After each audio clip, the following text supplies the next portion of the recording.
Good morning बच्चों। आज हम लोग ट्रायंगल का बहुत ही इंपॉर्टेंट पार्ट पढ़ने जा रहे हैं, जिसका नाम है त्रिभुज की समरूपता। त्रिभुज की समरूपता का मतलब क्या होता है, उसको समझने से पहले बेसिक त्रिभुज क्या होता है उसके बारे में देखेंगे। त्रिभुज होता क्या है, हम लोग बचपन से पढ़ते आ रहे हैं कि त्रिभुज तीन भुजाओं से घिरी हुई आकृति होती है, जिसमें कि तीन कोण होते हैं, तीन शीर्ष होते हैं और तीन भुजाएं होती हैं। तो सबसे पहले हम ये देखेंगे कि यह समरूप शब्द का अर्थ क्या है, समरूप कहते किसे हैं उसे समझेंगे, उसके बाद हम आगे डिटेल में जाएंगे। समरूप का अर्थ होता है कि एक जैसा, सम मतलब अगर हम इसको देखें समरूपता, सम का मतलब, अगर हम सम का मतलब समान, रूपता मतलब रूप का, अगर अलग अलग इसको समझा जाए तो समान रूप का। कोई भी आकृति अगर समान रूप का है तो उसे समरूप कहेंगे। जैसे कि अगर हम कहें, अगर अभी बात हो रही है त्रिभुज की, त्रिभुज में अगर हम कहें कि एक समबाहु त्रिभुज लेते हैं, समबाहु त्रिभुज लेते हैं, तो समबाहु का मतलब जिसकी सभी भुजाएं समान हो, ए बी सी, सभी भुजाएं समान हो और सभी कोण भी समान हो। कितना होता है कोण, प्रत्येक कोण 60 डिग्री होता है। प्रत्येक कोण कितना डिग्री होता है, 60 डिग्री होता है। ठीक है। अब भुजा कुछ भी हो सकता है, भुजा मान के चलो हम मान लेते हैं 4 cm है, तो सभी क्या हो 4 cm होगा। समरूपता यह कहता है कि अगर एक आकृति समबाहु त्रिभुज का है तो उसका समरूप कभी भी बनेगा तो समबाहु त्रिभुज का बनेगा। और हो सकता है कि उसकी भुजा का मान अलग हो। जैसे कि अगर हम एक और समबाहु त्रिभुज की गणना करते हैं, एक त्रिभुज माने, एबीसी तो मान चुके हैं, पी क्यू आर, ठीक है। ये त्रिभुज एबीसी है और ये त्रिभुज पी क्यू आर है, बट ये कहा गया है कि ये भी समबाहु है और ये भी समबाहु त्रिभुज है। ये कौन सा त्रिभुज है, समबाहु त्रिभुज। ठीक है। जब समबाहु त्रिभुज है तो याद रख लो हमेशा क्या होता है, समबाहु त्रिभुज में कोण समान होता है, कोण समान होता है और भुजा भी समान होती है। वो भुजा समान होती है, वो मान अलग हो सकता है, किसी का मान 5 हो सकता है, किसी का मान 4 हो सकता है, किसी का मान 10 हो सकता है। लेकिन अगर एक भुजा 10 cm की है तो सभी भुजाएं 10 cm की होगी और प्रत्येक कोण का मान 60 डिग्री होता है। समबाहु त्रिभुज में प्रत्येक कोण का मान 60 डिग्री होता है, समान कोण होता है। इसीलिए तो अगर हम मानते हैं कि, मान के चलो अगर हम इसको मान लिए 7 cm, तो क्या बताओ, तुम बताओ क्या ये समबाहु त्रिभुज है? हाँ, समबाहु त्रिभुज है। समबाहु मतलब होता है, बाहु मतलब क्या होता है, बाहु मतलब होता है भुजा, बाहु मतलब क्या होता है, भुजा। सम का मतलब अभी यहां भी बताए थे, सम का मतलब क्या होता है, समान, समान भुजा वाला, समान भुजा वाला। चलो यहाँ पे समान भुजा है बच्चा, चलो यहां पर भी देखो, सम मतलब समान, बाहु मतलब भुजा, समान भुजा है। तो दोनों समबाहु त्रिभुज है, ठीक है। तो दोनों त्रिभुज समबाहु है, बट अगर देखें आकृति के दृष्टि से ये छोटा लग रहा है, वो बड़ा लग रहा है। लेकिन अगर कहें रूप के आधार पर दोनों सेम है, तो इस दोनों त्रिभुज को हम समरूप कह सकते हैं। कहने का मतलब ये निकला कि अगर आकृति बड़ी छोटी हो उससे लेना देना नहीं है, लेकिन रूप समान है, इसलिए उसको क्या कहते हैं, समरूप कहते हैं। तो अगर हम इसका बात करें तो त्रिभुज ए बी सी समरूप है, समरूप है किसका, त्रिभुज पी क्यू आर। ये जो समरूप है ना, इसको सर सिंबल में क्या लिखते हैं? अगर हम कहें इसको सिंबल में कैसे लिखेंगे सर, तो सिंबल में लिखने के लिए इसका याद रख लो,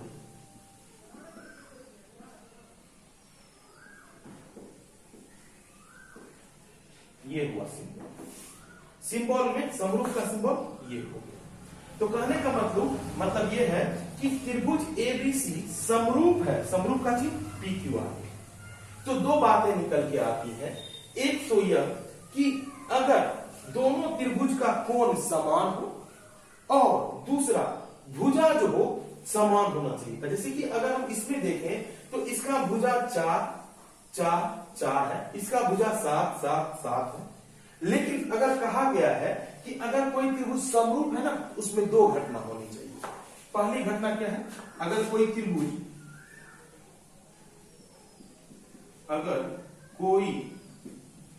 त्रिभुज समरूप है तो उसकी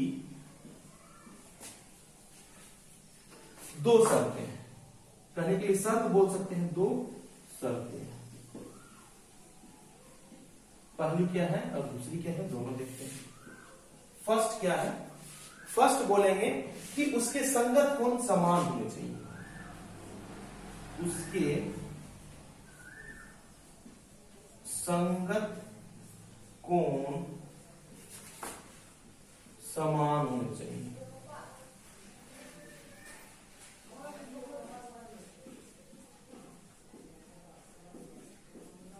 संगत कोण क्या होने चाहिए, समान होने चाहिए। अब दूसरा क्या है, उसके भुजा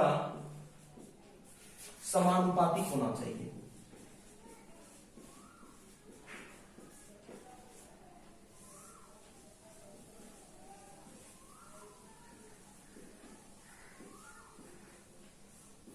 अगर हम इस दोनों को दर्शाएं, दोनों को इस आधार पर दर्शाएं तो क्या बन जाएगा, इस दोनों के आधार पर तो कहने के लिए कह सकते हैं, अर्थात कोण ए बराबर होना चाहिए कोण पी के, पी की बात है ना, कोण पी के, कोण बी होनी चाहिए, कोण बी होनी चाहिए कोण क्यू के, और कोण सी होनी चाहिए कोण आर के। ठीक है, तथा ये तो हो गया कोण के लिए। पहला स्टेटमेंट यही कहता है उसके संगत कोण क्या होने चाहिए, समान होने चाहिए। उसके संगत कोण क्या होने चाहिए, समान होने चाहिए। तो समान है, ये 60 है, ये 60 है, ये 60 है, ये 60 है, ये 60 है, ये 60 है।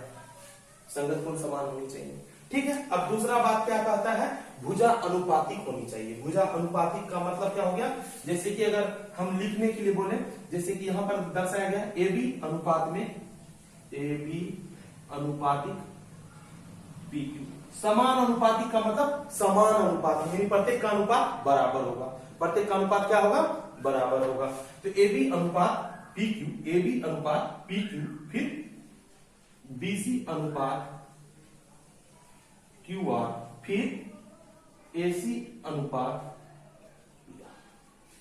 देख सकते हो, अगर देखना चाहो तो ए बी अनुपात पी क्यू, ए बी अनुपात पी क्यू क्या निकलेगा, ए बी का अनुपात, ए बी है 4 अनुपात में पी क्यू 7 बराबर होना चाहिए बीसी, बीसी लिखे है ना, बीसी कितना है 4 अनुपात किसका, क्यू आर के 7। अब देख लो एसी, एसी क्या है 4 अनुपात किसके, पी आर के। देखो अनुपात सेम है। ठीक, अब इसको लिख लो, पॉज कर सकते हो।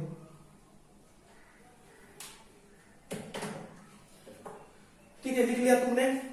अब थोड़ा सा कहेंगे सर क्या है, यह सिर्फ समबाहु त्रिभुज के लिए होगा, ऐसा जरूरी नहीं है बच्चा। अब कुछ एक दूसरा एग्जांपल लेते हैं और इसको फुलफिल करते हैं। ये दोनों शर्त को ध्यान से देखते हैं, बस अगर इस शर्त को वह पूरा करता है तो वह समरूप त्रिभुज है। समरूप त्रिभुज के लिए क्या होना चाहिए, ये दोनों शर्त होनी चाहिए। अगर ये दोनों शर्त हो जाती हैं तो क्या हो जाएगा, वह समरूप त्रिभुज हो जाएगा। अब देखते हैं एक एग्जांपल लेकर।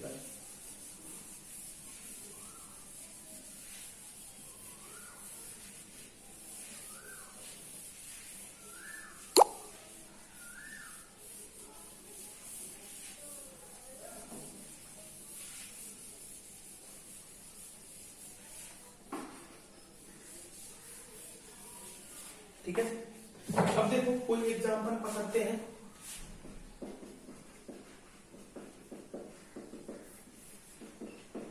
जैसे कि तुमको अगर दे देगा, क्या दे देगा कि एक त्रिभुज है, ये है 4, ये है 5, ये है 6, ए बी सी, ये दे दिया, ये दे दिया 70,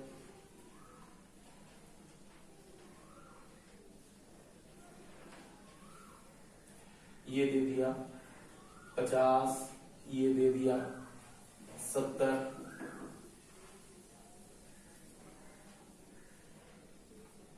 सॉरी ये 60 ही लेते, ये 60, ये 70, कुछ इस हिसाब से लेना है कि ठीक है 70 ले ली, 50 60 70। अब इसी तरह से यहां पर एक ले लेते हैं पी क्यू आर, एंगल वही रखना, एंगल जो है वही रखते हैं। जैसे कि लेते हैं, ये ले लेते हैं 50 60 70, ठीक है। और उसके अनुसार जैसे कि है क्या लिए थे यहाँ 4 5 6 लिए थे, ऐसा जरूरी नहीं है कि हमको 4 5 6 ही लेना है, हम भुजा कुछ और भी ले सकते हैं। भुजा लेने के लिए हम ले सकते हैं, मान के चलो हम ले सकते हैं 12 15 18।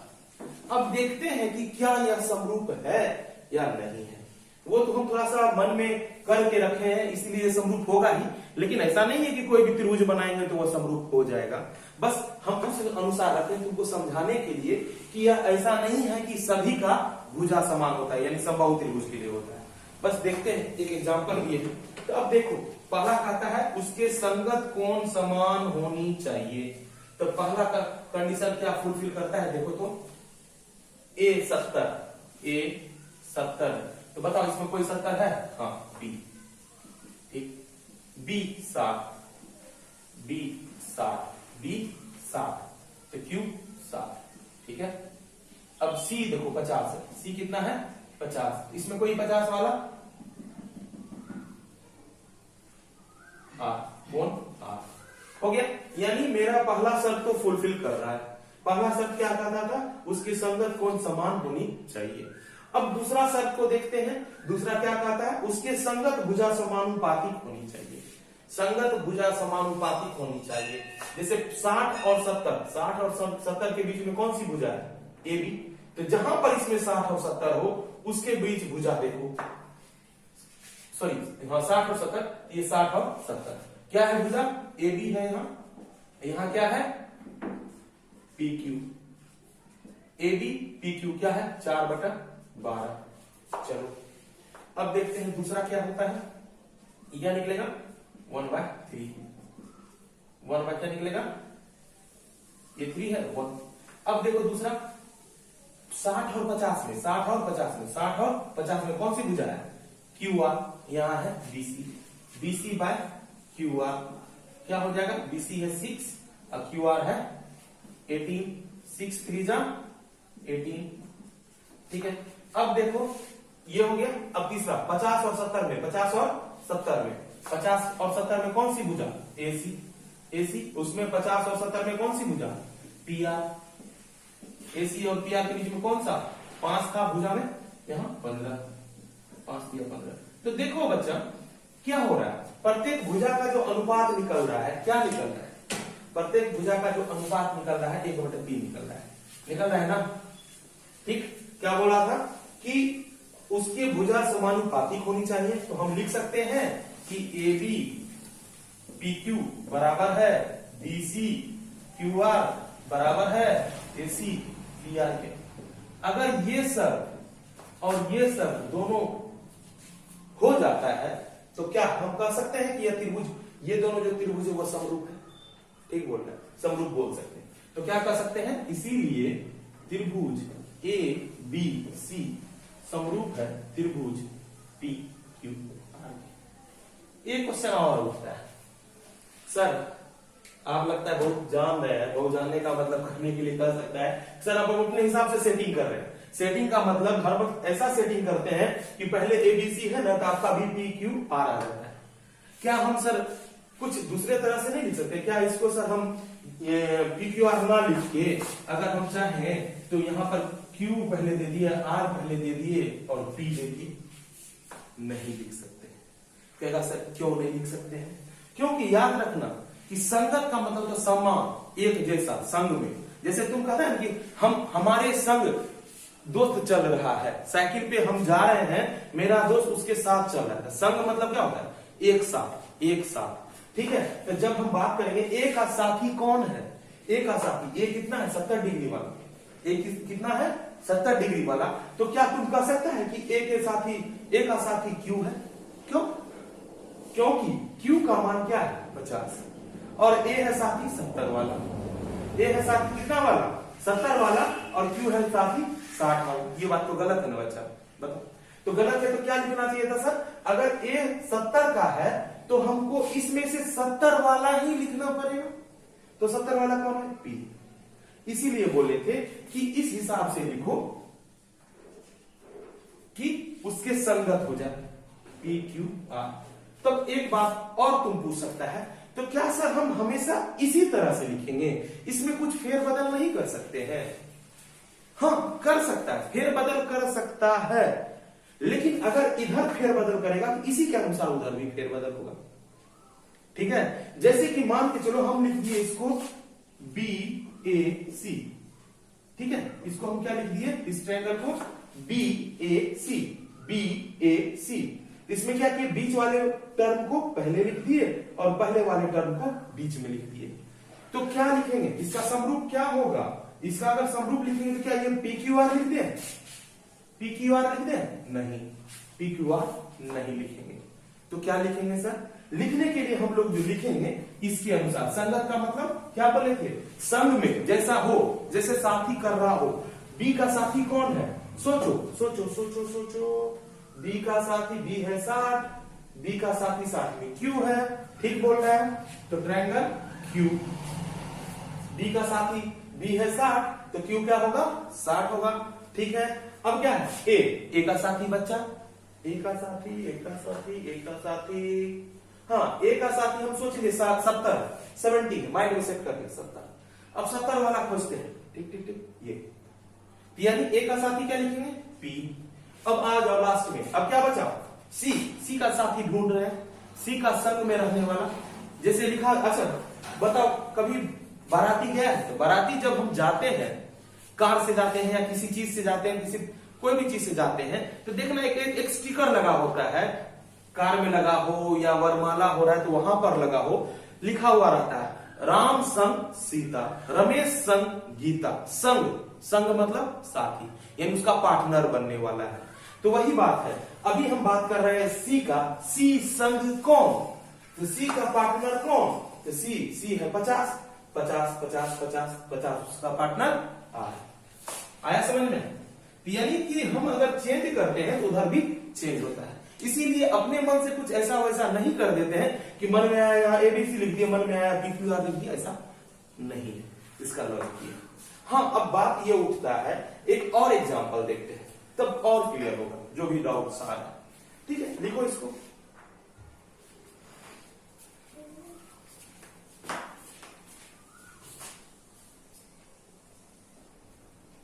लिख लिया थे हम लोगों ने। चलो अब एक और एग्जांपल देखते हैं, तब थोड़ा सा, जब तक क्लियर नहीं होगा हम थ्योरम में नहीं जाएंगे। थ्योरम आसान लगेगा जब मेरा कॉन्सेप्ट क्लियर रहेगा कि ये समरूप सिमिलरिटी क्या होता है। जब तक सिमिलरिटी के बारे में समझेंगे नहीं, थ्योरम में कंफ्यूजन रहेगा ही रहेगा, क्योंकि इससे रिलेटेड 4-5 थ्योरम देखना है, बहुत ही इंपॉर्टेंट थ्योरम है ट्रायंगल का।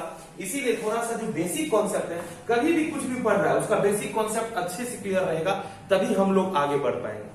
तुम लोग को लग रहा होगा कि ये तो बहुत आसान है, इसको सर इतना डिटेल में क्यों बता रहे हैं। हम उन बच्चों को खासकर ध्यान देना चाहते हैं जो पहले से थोड़ा सा अच्छे से नहीं पढ़ा है या किसी कारणवश उसका छूट गया है, तो इसलिए थोड़ा सा उसको धीरे से ही सही, लेकिन कॉन्सेप्ट आ जाएगा तो बहुत अच्छा बढ़ेगा। एक और एग्जांपल लेते हैं, फिर इसके बाद हम लोग डायरेक्ट थ्योरम पे चलेंगे।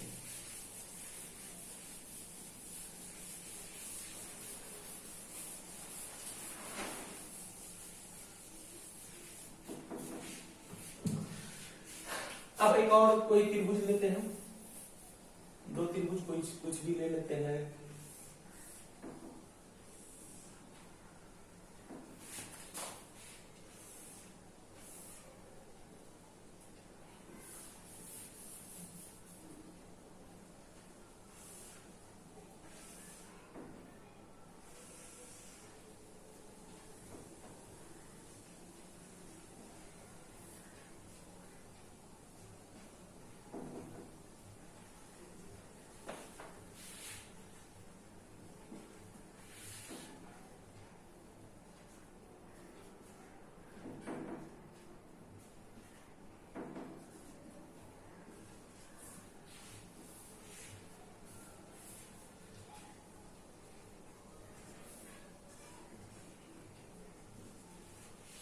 कुछ भी मान सकता है, पी क्यू आर मानो, एबीसी मान लीजिए, DEF मानो, MNP मानो, अलग अलग कुछ भी मान सकते हैं, उसके लिए कोई बात नहीं, मानने का ही बात है, तो कुछ कोई भी ट्रिगर मान।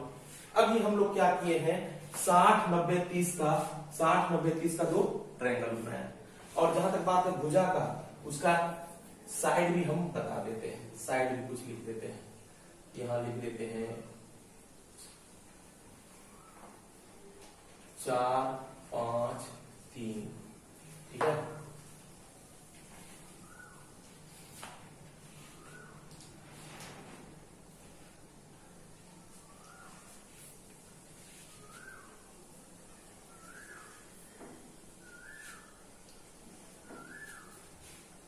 तो अब देखो,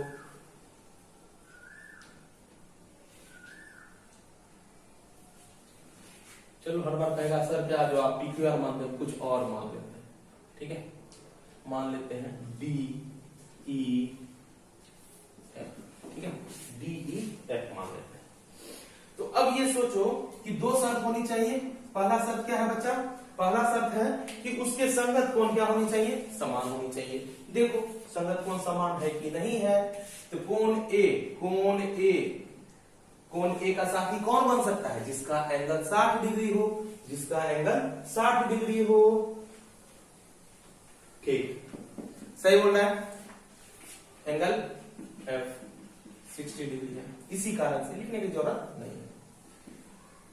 अब देखो कोण B, एंगल B क्या है, एंगल B 90, इसका साथी कौन बनेगा, जो 90 डिग्री वाला हो, जो 90 डिग्री वाला हो वो E है। चलो अब बताओ C के लिए, इसका साथी क्या बनेगा, क्या बना, ठीक बोल रहा है, 30 है, इसीलिए क्या बनेगा D। हाँ अब देखो ये हो गया, A बराबर F, B बराबर E और C बराबर B। एक बात तो निकल गया, एक चीज तो क्लियर हो गया। अब बात उठता है कि हमारा जो सेकेंड शर्त है, कंडीशन है, मेरा जो सेकेंड कंडीशन है समरूप होने के लिए क्या है, भुजा अनुपातिक होनी चाहिए, समानुपातिक होनी चाहिए। तो भुजा जो है वो समानुपातिक होनी चाहिए। तो कैसे निकालेंगे भुजा, अब देखो एंगल, अब किसी के अनुसार सोचते हैं हम, किसी इधर से लो, आपकी मर्जी जहां से लेना है लो, बस ध्यान रखना है। जैसे 60-90 के बीच, 60-90 के बीच क्या है, AB है, 60-90 के बीच क्या है, AB है। तो अब उसमें भी 60-90 खोजेंगे, 60-90 जहां हो जाए, 60-90 क्या है, 60-90 में क्या है, FE, 60-90 के बीच क्या है, 60 में F है, 60 में क्या लिखा है F, और E में 90 की जगह पे E, ये क्या है 12। तो AB क्या है बच्चा, AB की जगह पे 3 और FE की जगह पे 12, 3 4 जा 12, 1/4, ठीक है। अब आ जाओ दूसरे में, हम ये चेक करते हैं सिंपल, BC यानी 90-30, 90-30, BC 90-30, 90 पहले 30 बाद में, 90 क्या है E, 30 बाद में B,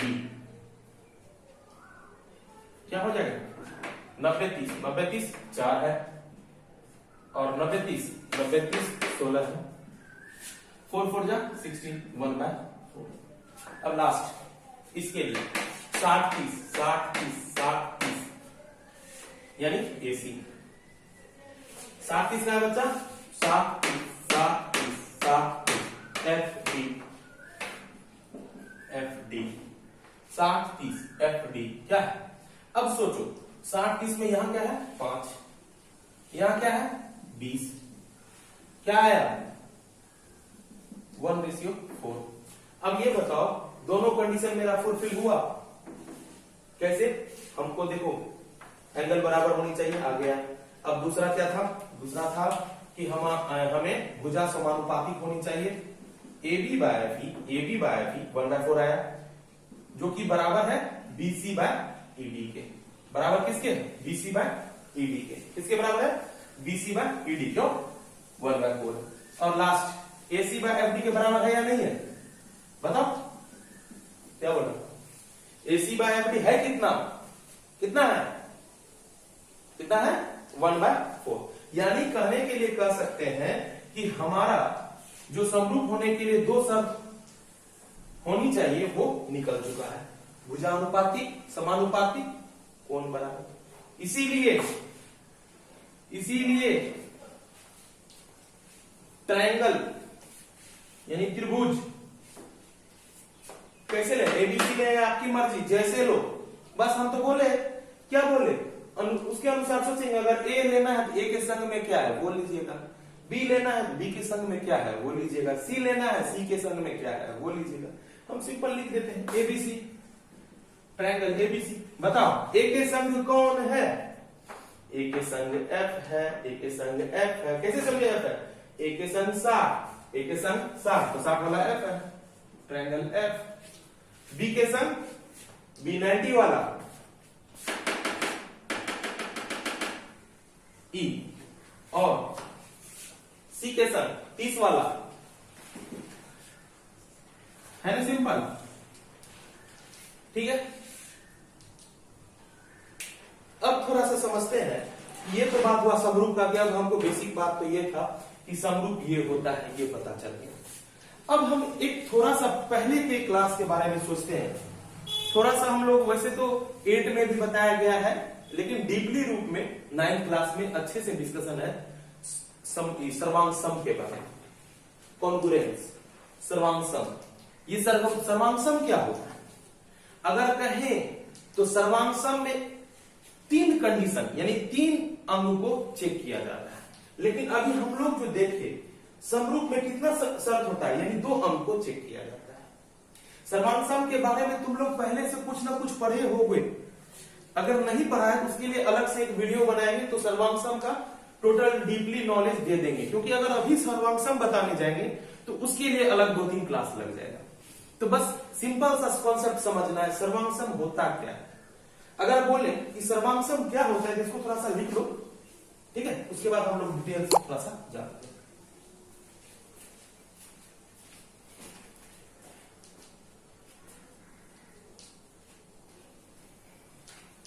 ठीक है, लिख लिया तुमने?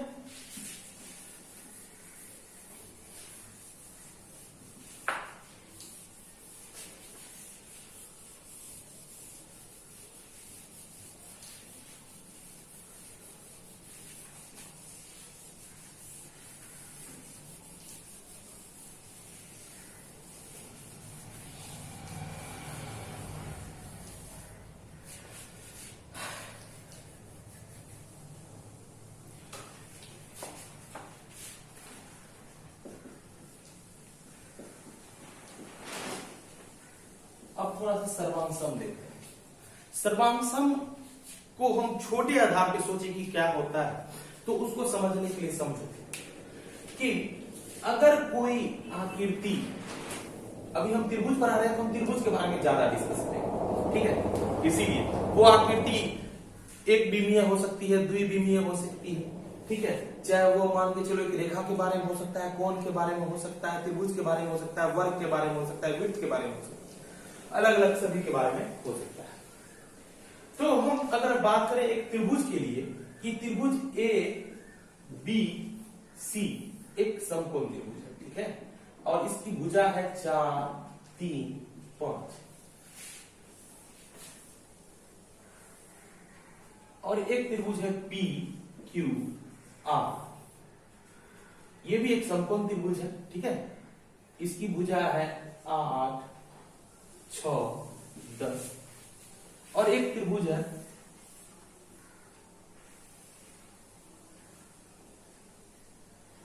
D E F. देखने से बड़ा लग रहा है लेकिन यह इसी अनुसार सोचना, ये भी एक समकोण त्रिभुज है 4 3 5।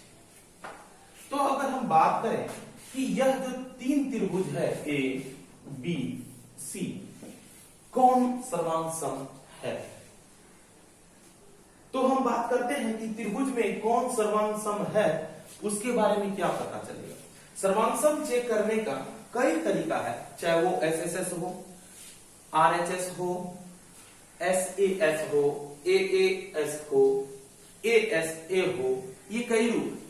लेकिन हम अगर बात करें सर्वांग सम का जो एक इसमें जो एक यूज करेंगे वो हम करेंगे, अगर हम देखें तो एस भी कर सकते हैं या RHS भी कर सकते हैं, ठीक है। तो अभी बहुत सारा लगा सकते हैं, तो हम एस को देखते हैं। एस के आधार पर अगर हम देखें भुजा भुजा भुजा, तो ये AB, इस त्रिभुज का AB किसके बराबर है, इसके बराबर है या इसके बराबर है, कहां पे बराबर है, तो देखने से पता चलता है C के बराबर है। AB बराबर EC, क्योंकि AB बराबर DE, क्योंकि यह 4 cm या 4 जो भी यूनिट हो 4 इकाई का है। अब देखो दूसरा BC, ये BC किसके बराबर है, BC किसके बराबर है, BC नहीं, बराबर नहीं, अनुपात के बारे में हम बात नहीं कर रहे हैं कि अनुपात चेक करेंगे सर, ऐसा जरूरी नहीं है। वो अनुपात जो चेक करते हैं वो समरूपता में करते हैं, यानी समरूप में करते हैं। अनुपात जो बात आती है तो वहां पर दो चीज चेक किया जाता है कि कौन बराबर हो और अनुपात समान हो, बट इसमें अनुपात वाली बात नहीं होती है। इसमें 3 चीज को चेक किया जाता है और उन 3 चीजों में एक भुजा का होना नेसेसरी है। ऐसा नहीं है कि आप तीनों एंगल को चेक कर लिए कि तीनों एंगल बराबर है तो यह सर्वांग सम हो जाएगा, ऐसा नहीं। भुजा का एक होना जरूरी है, यानी कम से कम उस 3 शर्त में एक भुजा वाला कंडीशन होना चाहिए। तो या तो हो सकता है कि तीनों भुजा के लिए शर्त में आ जाए, वो दिक्कत नहीं है, तीनों भुजा हो सकता है, बट उस यानी तीनों शर्त में कम से कम एक भुजा होना चाहिए, तीनों कोण नहीं हो सकता है। तो उसके आधार पर सोचते हैं, तो BC किसके बराबर हो जाएगा, BC EF के बराबर हो जाएगा, BC किसके बराबर हो जाएगा, EF के बराबर हो जाएगा।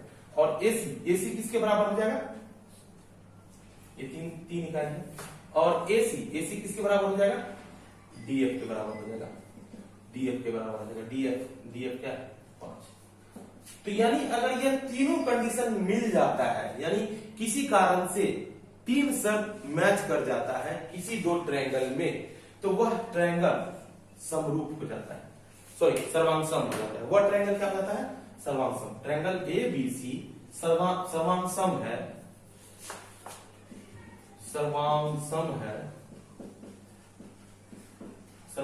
है, ट्रायंगल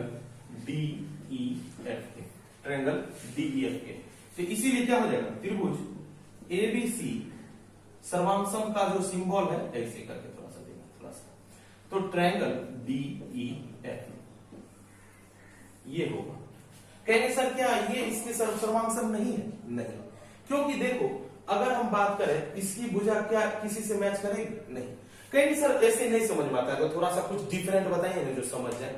डिफरेंट ये है, सोचना, मन में कल्पना करना कि हम इस पिक्चर को उठाए, कहां पर सेट करेगा, इस लंबाई पे मत जाओ, बहुत लंबा दिख रहा है, उसका मान को देखो। इस पिक्चर को उठाएंगे, इस मान को कहां पे फिट करेंगे, दूसरी का लेगा, यानी इसको उठाएंगे, इसको इस पर रखेंगे तो यह अंदर वाला छिप जाएगा, क्योंकि एक जैसा आकृति है और उसका मान जो है समान है। तो ऐसा घटना होता है अगर अंदर वाला पिक्चर छिप जाता है ऊपर वाले पिक्चर से, हूबहू वही मान रहता है, तो वह सर्वांग सम का घटना है। बट हम जब इसको इस पर रखेंगे तो नहीं होगा, क्योंकि मान बराबर नहीं है ना, मान बराबर नहीं है, ठीक है। तो इस अनुसार हम लोग सोचेंगे, जैसे कि अगर मान के चलो एक करा के बारे में बात करते हैं, ये एक करा है, ठीक है। अगर ये करा मान के चलो जिसका डायमीटर कुछ अलग अलग भी हो सकता है, अगर हम मान के चलो ये कर दिए इसे, ये भी सर्किल है, ये भी सर्किल है, अगर कहें क्या ये सर्वांग सम है, इसकी जांच के लिए बस यही करना है, क्योंकि मान तो जानते नहीं कि ये कितना का है, बस इसको रख कर देखेंगे, एग्जैक्ट तो नहीं बना है, अगर रख के देखेंगे ये अंदर में जो पिक्चर बन रहा है, अंदर में जो पिक्चर बन रहा है उसको ऊपर से छिपा देता है, ऊपर से छिपा देता है, यानी ये दोनों जो इसका आकृति और इसका आकृति सर्वांग सम है। बट अगर ऐसा हो जाए अंदर में छोटा रहे और ये बाहर से तो कुछ ना कुछ तो दिखाई दे रहा है ना, हाँ, इससे क्या हो जाएगा, ये दोनों सर्वांग सम नहीं है, ये भी दे दे सर्वांग सम नहीं है, तो सर्वांग सम कौन हुआ, सिर्फ ये हुआ। ये बात हुआ तुम्हारे सर्वांग सम के लिए कि सर्वांग सम किसको कहेंगे, कॉन्ग्रुएंस किसको कहेंगे, ठीक है। बात अभी सर्वांग सम बताने का क्या मतलब है सर, आप सर्वांग सम बताना क्यों चाह रहे हैं, रीजन ये है कि अगर तुम 3 शर्त के बारे में निकाल लेते हो तो 2 शर्त तो अपने आप निकल जाएगा ना। कहने के लिए तुम मार्केट जा रहे हो, सामान खरीदने के लिए मार्केट जा रहे हो, तुमको एक मार्केट से एक साबुन परचेज करना है जिसका दाम 10 रुपया, तो तुमको घर से कितना रुपया लेके चलना होगा? हाँ, 10 रुपया लेके चलना होगा। ये कम से कम रिक्वायरमेंट है। लेकिन तुम 15 रुपया लेके चले हो तो क्या तुम नहीं खरीद पाओगे? हाँ, खरीद सकते हो, क्योंकि तुमको 15 रुपया के अंदर में ही वो आ जाएगा। वही बात सर्वांग के लिए है, तुमको 3 शर्त कम से कम चेक करना होता है। अगर 3 कर रहे हो तो 2 शर्त उसी के अकॉर्डिंग आता है ना, एक भुजा के अनुसार चलता है, एक कोण के अनुसार चलता है। याद रख लेना कि सर्वांगसम अगर किसी 2 त्रिभुज का सिद्ध हो जाता है तो वह समरूप भी होता है। रीजन यही था बताने का कि सर्वांगसम क्यों बता रहे, तो बताने का ये रीजन था कि हम कॉन्सेप्ट में कहीं भी सर्वांगसम करने जा रहे होंगे तो इसका अर्थ इसीलिए निकाला जाएगा क्योंकि सर्वांगसम अगर सिद्ध हो जाता है तो समरूप भी होगा। ठीक है, इसीलिए बताया। तो अब हम लोग फर्स्ट समरूपता का परिमेय देखते हैं। पहला समरूपता का जो थ्योरम है वह ए समरूपता है। ए समरूपता क्या होता है? ए का मतलब एंगल, यानी यहां भुजा नहीं लिखेंगे, यहां लिखेंगे कोण कोण कोण। क्या लिखेंगे? कोण कोण कोण कोण कोण कोण समरूपता। तो हम लोग अभी जब पढ़ रहे थे समरूप त्रिभुज के बारे में, तो समरूप त्रिभुज के बारे में 2 बातें ध्यान देने वाली थी। पहला, कोण समान होना चाहिए, संगत कोण समान होना चाहिए, यानी संगत कोण। ठीक है। दूसरा, भुजा समानुपातिक होना चाहिए। भुजा क्या होना चाहिए? ये 2 बात ध्यान रखने की। ठीक है, तो हम अभी देखते हैं कि अगर कोई त्रिभुज समरूप होगा वह तभी होगा जब ये दोनों चीज होगा। और अब परिमेय में चेक करते हैं कि परिमेय में क्या दिया है और किसको हमको सिद्ध करना पड़ेगा। तो देखने से पता चलता है कि 2 त्रिभुज दिया हुआ है।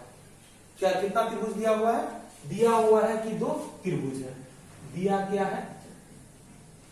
दिया है 2 त्रिभुज है। मान लेते हैं वह त्रिभुज कुछ भी मान सकते हैं। मान लेते हैं कि ए त्रिभुज ABC तथा त्रिभुज DEF है।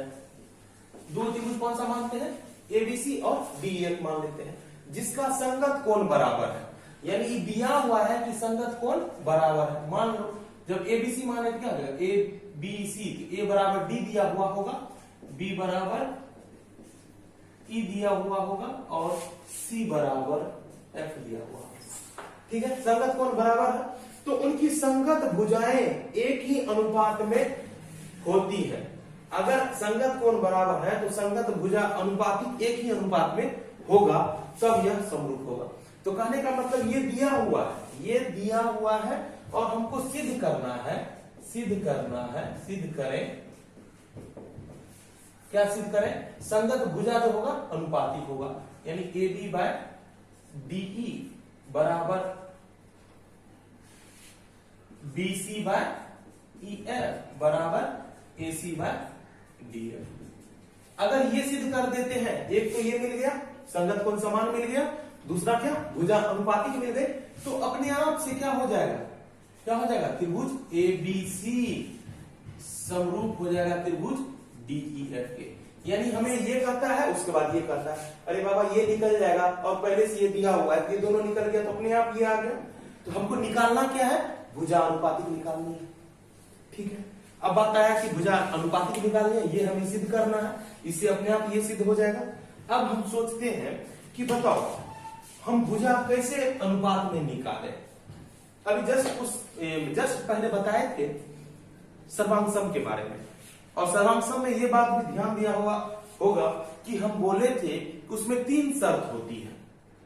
3 शर्त में कम से कम एक भुजा वाली शर्त होती ही है। कहने का मतलब कि वो जो 3 शर्त होता है उसमें कम से कम एक भुजा वाला शर्त होता है। हम क्या करते हैं कि उस भुजा के शर्त का कोशिश करते हैं निकालने का। अगर हम उसको सर्वांगसम सिद्ध कर देते हैं तो ये अपने आप से क्या हो जाएगा? समरूप हो जाएगा। सही बात है। तो अब हम देखते हैं क्या हो सकता है। अगर हम कहें कि कोई 2 त्रिभुज लें, अगर हम मान लेते हैं इसमें दो त्रिभुज लेते हैं, सपोज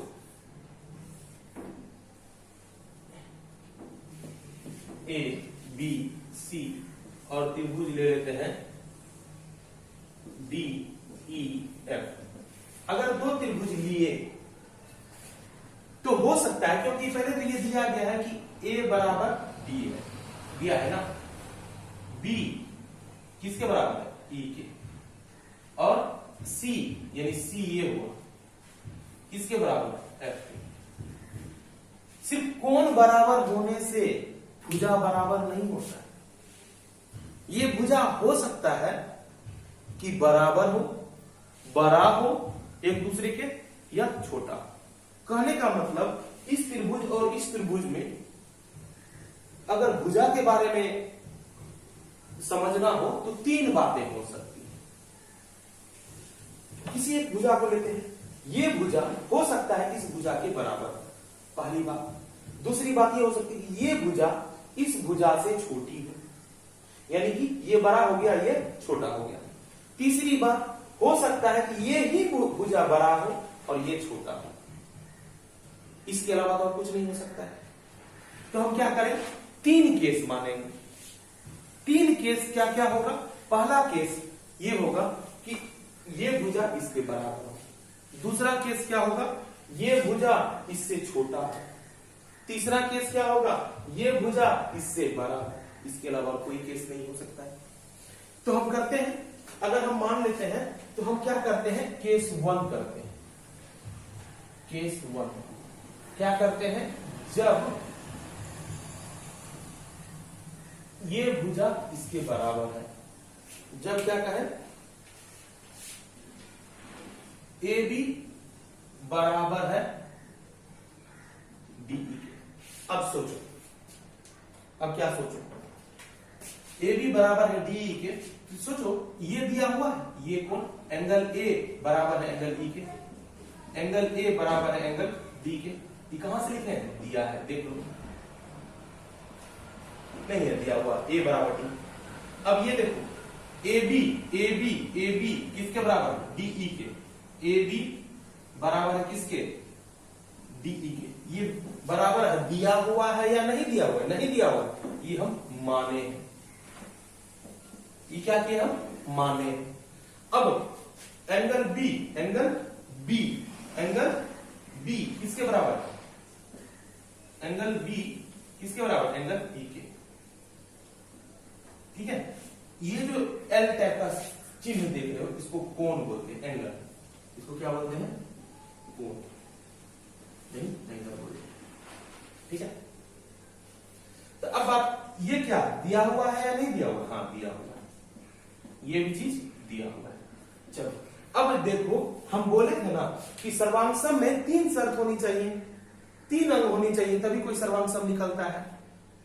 तो देखो यहां पर तीन अंग निकल गया है, और सर्वांगसम में ये भी बात बोले थे कि तीन अंग में एक भुजा का बात हो, है कि नहीं भुजा का बात, ठीक है। ये सर्वांगसम हो गया, और सर्वांगसम का जो गुण है जो हम लोग पहले से जानते हैं, तो उस गुण के आधार पर यहां कौन सा गुण फॉलो करेगा, ये है कोण, ये है भुजा, ये है कोण, यानी एंगल साइड एंगल से क्या हो जाएगा, त्रिभुज ए बी सी सर्वांगसम हो जाएगा। किसके, ए किसके बराबर, डी के, ये सब हो चुका है डिस्कस। कौन किससे तुलना करेंगे, बी किसके बराबर है, ई के, तो बचा क्या, सी, सी किसके बराबर हो जाएगा, सी किसके बराबर हो जाएगा, एफ के। अगर कोई सर्वांगसम हो जाता है, अगर कोई सर्वांगसम हो जाता है तो क्या होगा, भुजा बराबर हो जाएगा। जैसे ए बी बराबर हो गया तो हो गया, इसीलिए क्या हो जाएगा, ए बी बराबर हो गया डीई का, बीसी बराबर हो गया ई एफ का, और एसी बराबर हो गया डीएफ का। अब ध्यान से देखो, जब ये सब बराबर हो गया, अगर हम इसको इधर ले आते क्रॉस मल्टीप्लिकेशन के आधार पर, इसको बटे हर में 1 लिख सकते हैं ना, तो क्या हो जाएगा, डी गुना में इधर आएगा तो क्या हो जाएगा भागा में चला जाएगा ए बी बाय डी, ये 1 यहां है वहां चला जाएगा, यानी नॉर्मली 1 हो जाएगा। ये हम लोग पहले से जाते हैं, बेसिक कॉन्सेप्ट है। तो ये जो डिवाइड यहां पर है, इधर आकर क्या हो जाएगा, डिवाइड में चला जाएगा। उसी तरह से यहां देखो क्या हो जाएगा, BC बाय EF बराबर 1, इसीलिए यहां क्या हो जाएगा, AC बाय DF बराबर 1। तो यानी अनुपात देखो, इसका अनुपात, इसका अनुपात, इसका अनुपात एक आया या कुछ भी आया तो समान आया, एक आए या कुछ भी आए उससे लेना देना नहीं, लेकिन समान आ रहा है क्या, इसमें इसका अनुपात का मान, इसके अनुपात का मान, इसके अनुपात का मान एक जैसा है। इसीलिए लिख सकते हैं कि इसका, इसीलिए ए बी बाय DE बराबर BC बाय EF बराबर AC बाय DF। दूसरा जो हमको चाहिए होगा, एक तो कोण बराबर भुजा अनुपात निकल गया, जब ये है तो ये होगा ही, ये है तो ये होगा ही, क्योंकि समरूप होने के लिए कितना शर्त चाहिए, क्या बताए थे, 2 शर्त चाहिए। पहला कोण समान होनी चाहिए, दूसरा संगत को भुजा समानुपातिक होनी चाहिए। भुजा क्या होनी चाहिए, समानुपातिक होना चाहिए। बार बार बोल रहे हैं, इंपॉर्टेंट है, ये सब बेसिक चीज है, याद रखने योग्य। तो क्या हो गया, भुजा अनुपातिक निकल गई, इसीलिए हम क्या लिख सकते हैं, इसीलिए क्या लिख सकते हैं, इसीलिए त्रिभुज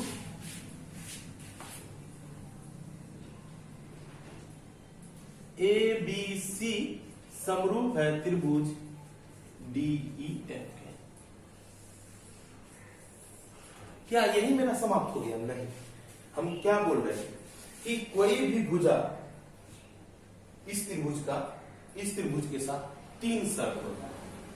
पहला शर्त ही अभी हम लोग निकाले, जब भुजा AB DE के बराबर, हमेशा तो ऐसा नहीं होगा, हो सकता है कि ये छोटा हो ये बड़ा हो, या हो सकता है कि यही बड़ा हो और ये छोटा हो। तो अभी हम क्या करते हैं कि हम इसको बड़ा मानते हैं, इसको छोटा मानते हैं। तो कौन सा केस हो जाएगा, केस 2 हो जाएगा, केस 2। जब तीनों केस में यह निकल जाए कि पहला त्रिभुज दूसरे त्रिभुज के समरूप है, तो मेरा ये कंक्लूजन हो जाएगा कि ए समरूपता है। तो अब देखो क्या मानना है, जब AB छोटा है DE से, AB क्या है, AB क्या है, DE से छोटा है, AB DE से छोटा है, तो इसका पिक्चर अलग बनेगा। बड़ा छोटा का बात आ गया तो पिक्चर भी अलग बनेगा। तो कहने का मतलब एक त्रिभुज ये हो गया और एक त्रिभुज ये हो गया, इसका नाम है ABC, इसका नाम है DEF। ये पहले से दिया गया है कि A बराबर D है, B बराबर E है और C बराबर F है, ठीक है, ये दिया जा चुका है। लेकिन अब ये नहीं दिया है कि AB बराबर है इसके, ये जरूर दिया है कि DE इससे बड़ा है। तो हम क्या करते हैं, थोड़ा सा रचना करते हैं। क्या करते हैं, रचना में क्या करते हैं, रचना में D से DP काट लेते हैं, जो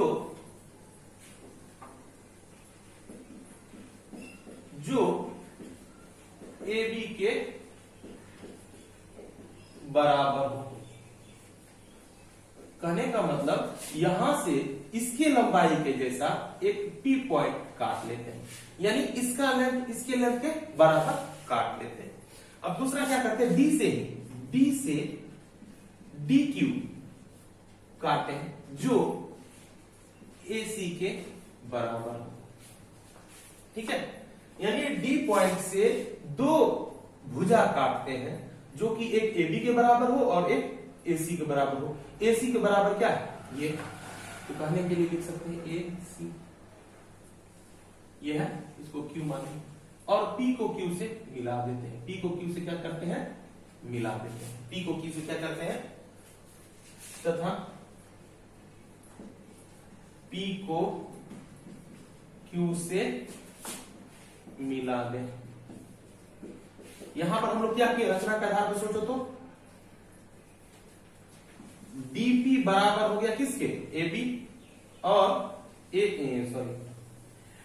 dq किसके बराबर हो गया, AC के। ठीक है, अब देखो, अब हम प्रमाण में चलते हैं, क्या कर सकते हैं।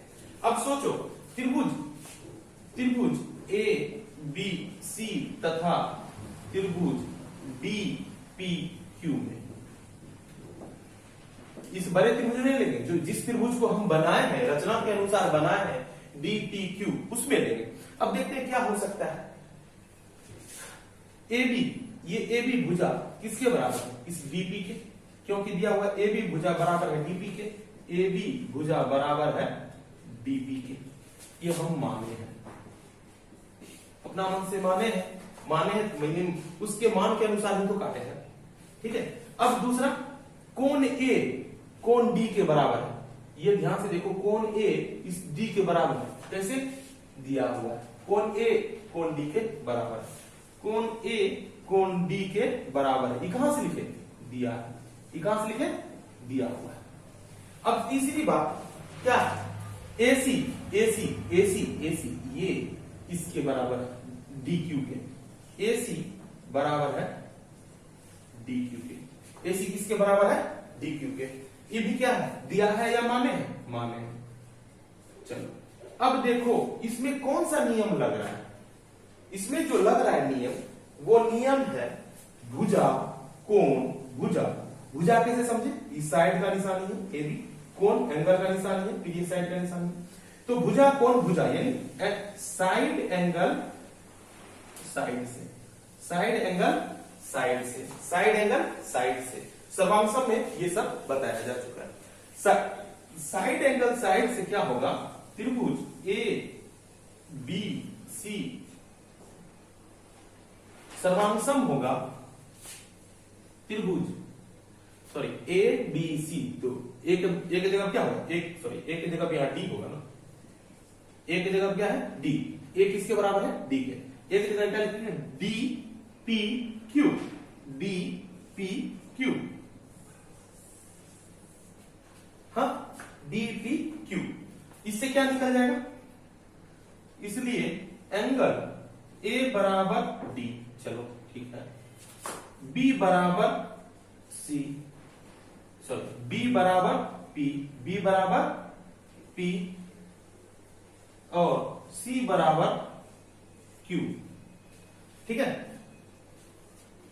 पर हम लोग क्या जानते हैं, A बराबर D, तो चलो यहां भी आया और यहां भी आया, दोनों जगह से, बट यहां जो B बराबर P है, हम लोग पहले से क्या जानते हैं, B बराबर E जानते हैं, हम लोग पहले से क्या जानते हैं, B बराबर E जानते हैं, पर B बराबर क्या जानते हैं, E जानते हैं, और क्या जानते हैं, यहां C बराबर क्या आया, Q आया, यहां C आया Q के बराबर, बट हम लोग अगर कहें इसको समीकरण 1 मान लेते हैं, तो लिख देंगे कि समीकरण 1 में हम लोग जानते हैं, तो यहां पर जो C है Q के बराबर है, बट C बराबर हम लोग पहले से क्या जानते हैं, F,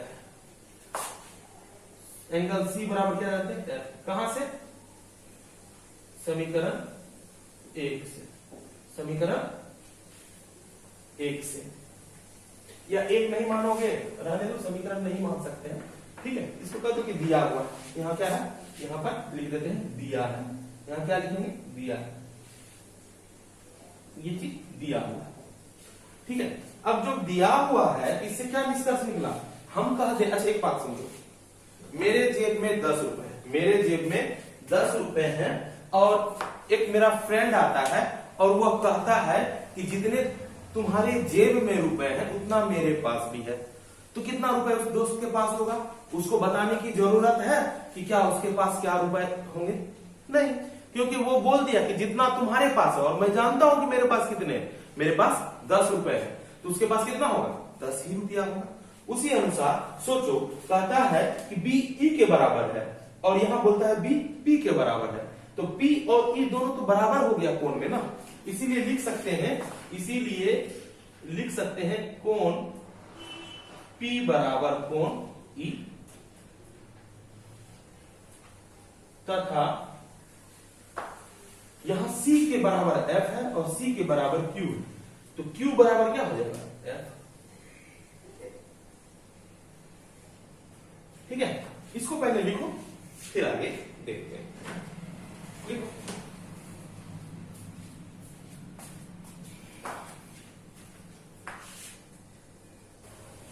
तो लिख लिया तुम लोगों ने। ठीक है, अब क्या करते हैं, अब तो बहुत आसान है, ये प्रूफ मैंने रहने दिया है क्योंकि बार बार हमें ये देखना होगा क्या दिया हुआ है, क्या प्रूफ करना है। अब ये सोचो कि कोण P बराबर है कोण E के, तो कोण P कहां पर है, कोण P ये रहा, कोण P ये रहा। ठीक है, कोण P E के बराबर हो गया, चलो ये इसके बराबर हो गया, और कोण Q ये जो है किसके बराबर हो गया, कोण F के, यानी ये इसके बराबर ये इसके बराबर, यानी जब दो कोण संगत कोण समान होते हैं, ये दोनों रेखा क्या होगी, पहले से हम लोग जानते हैं समांतर होगी, ये दोनों क्या होगी, समांतर होगी। तो लिख सकते हैं इसीलिए PQ समांतर EF, और इस समांतर होने के कारण कुछ समय पहले हम लोग थेल्स प्रमेय पढ़े थे, और थेल्स प्रमेय में यह बतलाया गया था कि अगर एक त्रिभुज में दो भुजाओं से एक रेखा जब कट करती हो और तीसरे भुजा के समांतर होती हो, तो वह भुजा जो होता है समानुपातिक होता है, वह भुजा क्या होता है, समानुपातिक होता है। तो किसके आधार पर लिख रहे हैं हम, थेल्स प्रमेय से। किस प्रमेय से, थेल्स प्रमेय से। जब PQ समांतर है EF का, जब PQ समांतर है EF का, तो क्या हो गया, AP by BE is equal to, sorry AP नहीं होगा,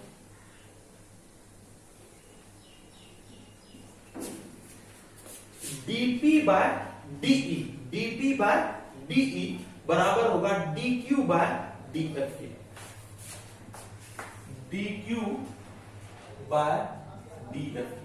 अब ये सोचो कि DP क्या है, क्योंकि हम लोग यह देख चुके हैं कि यह जो त्रिभुज ABC है समरूप है किसका, सर्वांगसम है किसका, DPQ का, और हम जानते हैं जब कोई दो त्रिभुज सर्वांगसम हो जाता है तो उसका भुजा बराबर होता है, उसका भुजा बराबर होता है, यानी ये जो DP लिखा है किसके बराबर हो जाएगा, AB के।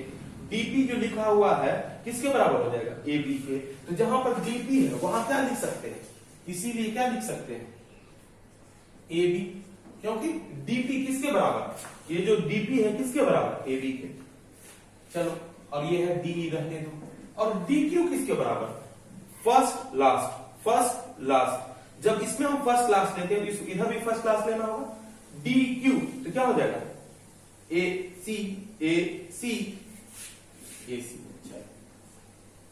क्या हो जाएगा, DF। ये हो गया कि दो भुजा AB जो है DP के बराबर है और AC जो है DQ के बराबर है। तो क्या हो गया, अब थोड़ा सा देखते हैं, ये हो गया मेरा, ये क्या आया कि AB by DE, AB by DE, ठीक है।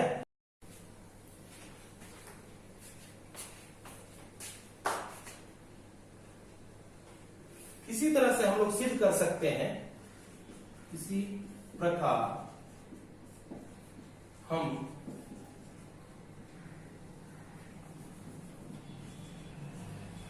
लिख सकते हैं कि AB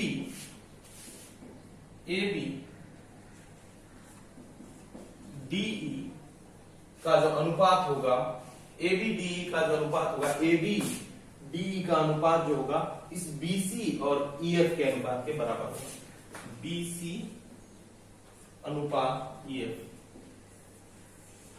समीकरण 2। कहेंगे सर ये कैसे लिखे, ये कैसे लिखे?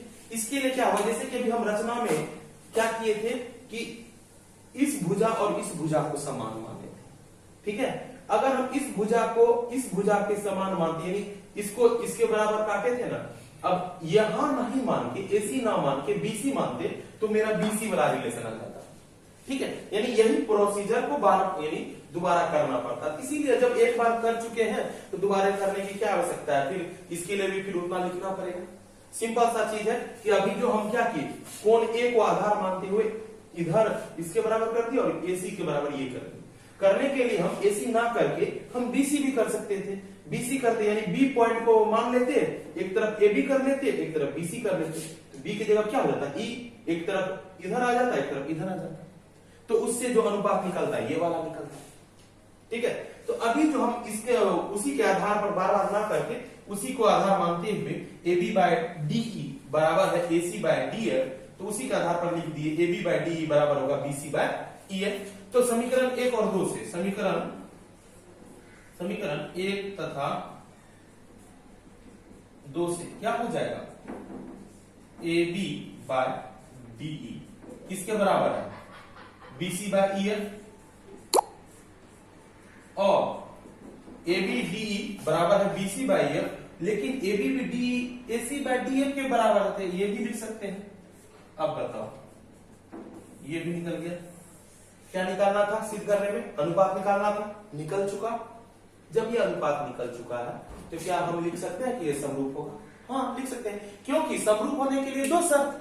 पहला शर्त क्या, कोण बराबर होनी चाहिए, कोण बराबर होनी चाहिए पहले से दिया हुआ है, केवल दूसरा शर्त ही निकालना था। क्या दूसरा शर्त ये निकालना था कि भुजा अनुपातिक होनी चाहिए, समानुपातिक होनी चाहिए, वो भी निकल गया। ऑब्वियसली लिख सकते हैं, क्या लिख सकते हैं, इसलिए त्रिभुज ए बी सी समरूप है त्रिभुज डी ई एफ के, ठीक है, डी ई एफ, ये मेरा प्रूव है। ये भी प्रूव्ड ही हुआ, लेकिन तीनों शर्त को दर्शाना है। ये पहले शर्त का प्रूव्ड था, ये पहले शर्त का प्रूव्ड था, ये दूसरे शर्त का प्रूव्ड है। अब तीसरा शर्त भी लिखना होगा, क्योंकि अभी दूसरा शर्त में क्या बोले, ए बी छोटा है डीई से। अब ऐसा मानना होगा कि ए बी ही बड़ा हो और डीई छोटा, ठीक है। पहले इसको लिखो, फिर इधर साफ कर देते हैं, इधर भी साफ कर देते हैं, तब बनाते हैं।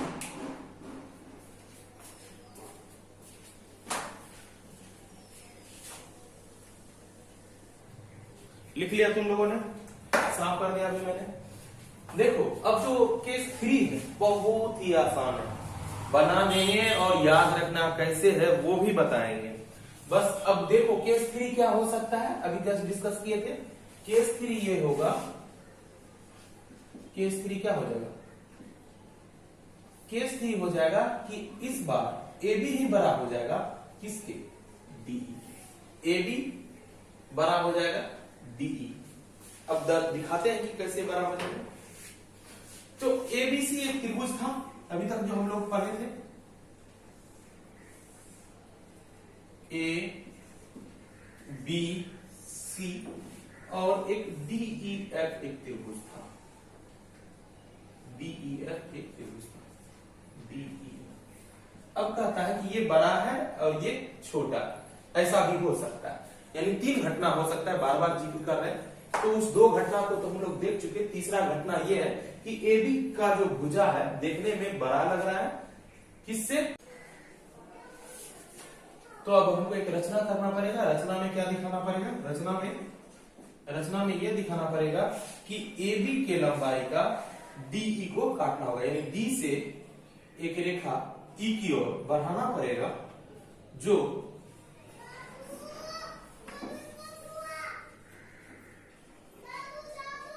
P पर हो, P तक बढ़ाना पड़ेगा जो कि बराबर होगा AP के। कहने के लिए लिख सकते हैं रचना में कि D से DP काटा, D से DP काटा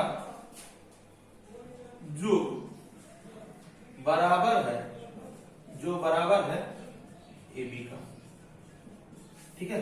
और फिर क्या करेंगे, जिस तरह से AC है, AC के लंबाई के बराबर डी से होते हुए बढ़ाते हुए लाइन क्यू तक ले जाएंगे जो कि बराबर हो एसी के, यानी डी से डी क्यू काटा जो बराबर है एसी का। ठीक है, उसके बाद क्या करेंगे, पी को क्यू से मिलाया, पी को किससे मिलाया, पी को क्यू से मिलाया। पी को जब क्यू से मिलाएंगे कैसे कर देंगे, अब क्या करेंगे सर, अब क्या करेंगे, अब देखो हम जो किए इस त्रिभुज को एक DEF वाले में उसी के जैसा बनाए जो कि बन गया DPQ। तो तुलना करेंगे त्रिभुज, अब त्रिभुज ABC तथा त्रिभुज APQ में, ABC तथा APQ में, ABC तथा APQ में क्या हो गया, AB किसके बराबर है, AB बराबर है AB किसके बराबर है, DP के, यहां लिख दिए थे DP के, DP काटा जो AB के बराबर, लिखने के लिए लिख सकता है यहां पे कि AB बराबर हो गया DP के, और इसमें क्या हो जाएगा, AC बराबर हो जाएगा DQ के, क्योंकि उसी के अनुसार काटे हैं, उसी के अनुसार काटे हैं कि DQ इतना लंबा खींचे जितना लंबा AC है। इसका मतलब क्या हो गया कि DQ बराबर है AC, ये दोनों बात है। तो क्या लिख सकते हैं, ये चीज तो माने हैं, अपना मन से नहीं, अपना मन से किए हैं, उसके अनुसार काटे हैं। अब देखो A किसके बराबर है, D के, कोण A किसके बराबर है, कोण D के, ये दिया है, ये क्या है, दिया हुआ है, ये क्या किया हुआ है, दिया हुआ है।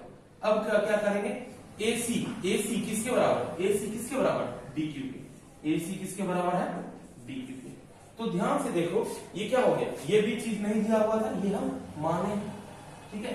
अब क्या हो गया, साइड एंगल साइड से, ये जो रचना, ये जो केस 3 है मिलता जुलता एकदम सेम का सेम केस 2 के बराबर है, सिर्फ अंतर ये है कि यहाँ AB बड़ा है, उसमें क्या था, AB छोटा था। पिक्चर गाइस देखें, पिक्चर में यहाँ पर जो बाहर जा रहा है भुजा के कारण, क्योंकि AB बड़ा है तो भुजा बाहर बन रहा है, उसमें क्या हो रहा था, भुजा अंदर बन रहा है। अब बात उठता है कि ये जो है तीनों कंडीशन होने के कारण सर्वांग का कौन सा नियम लगेगा, सर्वांग उनका SAS से, SAS का नियम लगेगा। तो त्रिभुज क्या हो जाएगा, ABC सर्वांग हो जाएगा त्रिभुज DPQ। अब बताओ ये जब सर्वांग हो गया तो क्या लिख सकते हैं, कोण A बराबर कोण D, कोण B बराबर कोण P और कोण C बराबर कोण Q।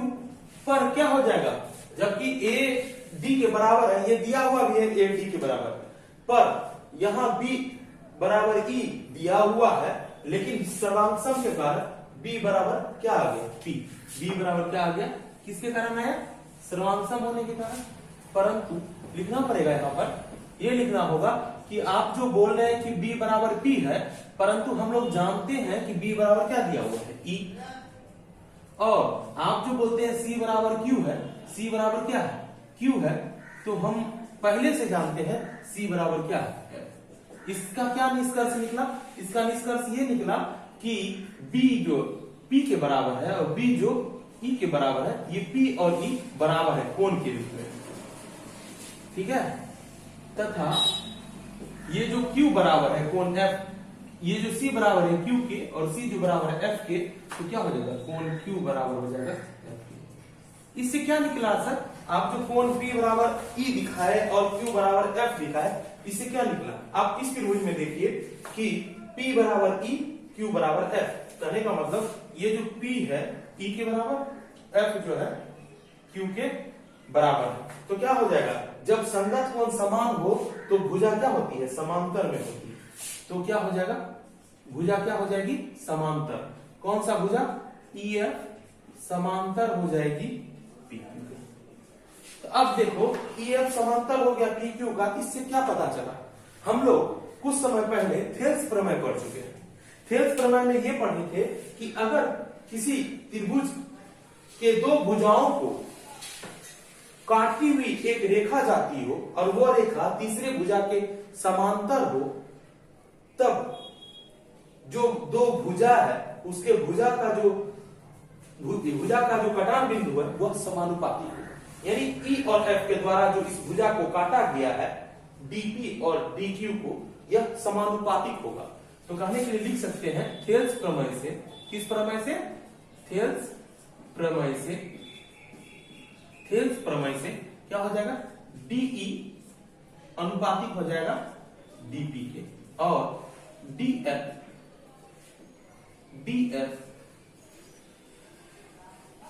अनुपातिक हो जाएगा डीक्यू के। इसको उल्टा भी सकते हैं, तो लिखने के लिए लिख सकते हैं डीपी बाय डीई और DF by DQ by DF. अब देखो यहां ध्यान से, डीपी की जगह पे क्या दिया हुआ है? डीपी की जगह पे एबी दिया हुआ है। डीपी की जगह क्या लिख सकते हैं? एबी। और डीक्यू की जगह क्या दिया हुआ है? एसी। तो लिख सकते हैं जहां पर डीसी है, डीक्यू है, वहां एसी लिख सकते हैं। लिखो इसको, इसलिए क्या हो जाएगा?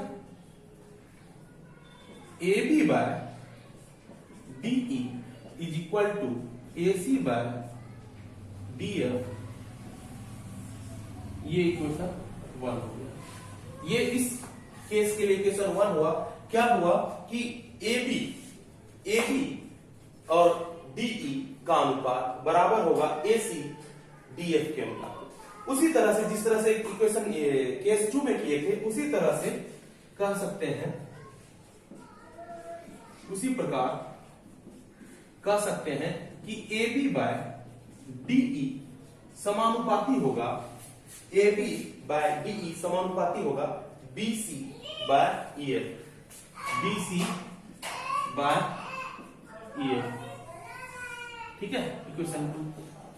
तो इससे क्या पता चला? समीकरण 1 और 2 से, समीकरण 1 तथा 2 से क्या निष्कर्ष निकला?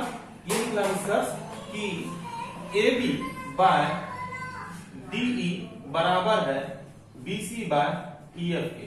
यानी AB बाय DE बराबर है BC बाय EF के। इसके बराबर तो AB बाय DE है ही, लेकिन AC बाय DF के भी बराबर है। AC बाय DF के भी बराबर है।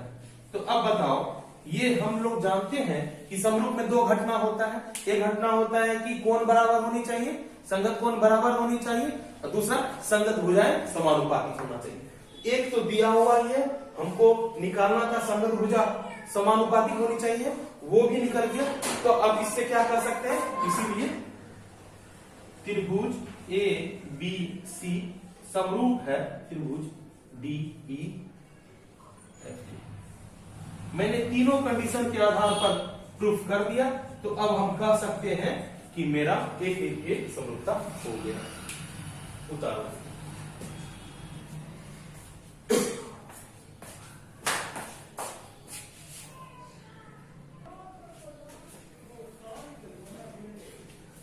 अब एक और उप प्रमेय देखते हैं, जो ए समरूपता का ही एक अंश है, जो बहुत ही आसान है। सिंपल लैंग्वेज में अगर कहें तो कहता है कि दो कोण अगर किसी दो त्रिभुज का समान हो तो वह समरूप होता है। कहने के लिए अगर कहें तो कहता है कि दो त्रिभुज, अगर दो त्रिभुज है, उसका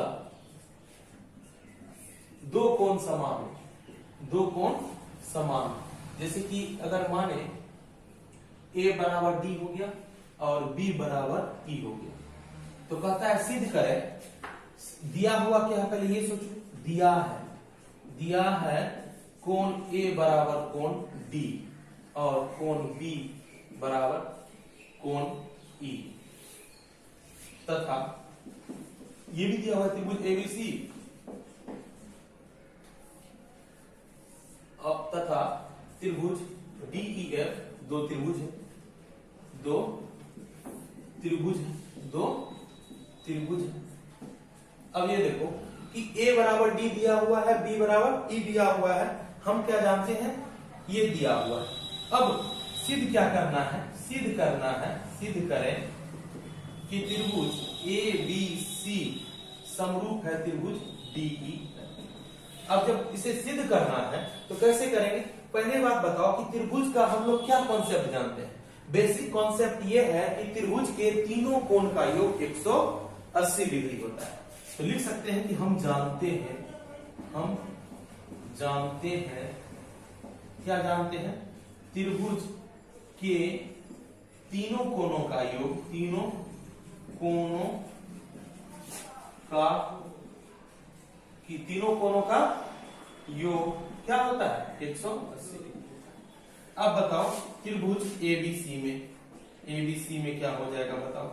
कोण A प्लस कोण B प्लस कोण C बराबर क्या हो जाएगा, 180 डिग्री। इक्वेशन 1।